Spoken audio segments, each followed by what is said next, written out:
एक समय की बात है। एक घने जंगल के बीच एक नदी बहती थी। नदी के किनारे एक विशाल जामुन का पेड़ था, जिस पर एक चतुर और खुशमिजाज बंदर रहता था। वह रोज उस पेड़ के मीठे मीठे जामुन खाता और आनंद से जीवन व्यतीत करता। नदी में एक मगरमच्छ भी रहता था। एक दिन वह थका हुआ किनारे आया तो बंदर ने उसे देखा और दोस्ती करने की पेशकश की। उसने मगरमच्छ को मीठे जामुन खिलाए। मगरमच्छ को जामुन बहुत पसंद आए और वह रोज जामुन खाने आने लगा। धीरे धीरे दोनों अच्छे दोस्त बन। गाई एक दिन मगरमच्छ ने घर जाकर अपनी पत्नी को जामुन दी। पत्नी को उनका स्वाद बहुत अच्छा लगा, लेकिन वह जलन महसूस करने लगी। उसने सोचा, अगर ये जामुन इतने मीठे हैं तो इस बंदर का दिल कितना मीठा होगा। उसने मगरमच्छ से कहा, अगर तुम मुझसे सच में प्यार करते हो तो उस बंदर का दिल मेरे लिए लाओ।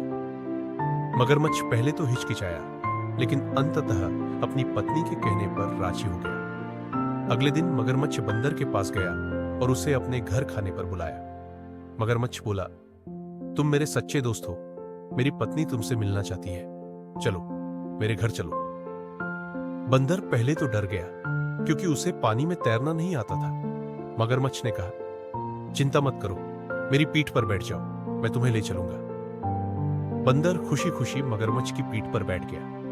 जैसे ही वे नदी के बीच पहुंचे, मगरमच्छ ने बंदर से कहा, सच तो यह है कि मेरी पत्नी तुम्हारा मीठा दिल खाना चाहती है, इसलिए मैं तुम्हें मारने जा रहा हूं। बंदर यह सुनकर घबरा गया, लेकिन उसने तुरंत अपनी चतुराई से कहा, ओह, तुमने पहले क्यों नहीं बताया? मेरा दिल तो मैंने पेड़ पर ही छोड़ दिया। अगर तुम्हें मेरा दिल चाहिए तो वापस चलो, मैं उसे ले आता हूं।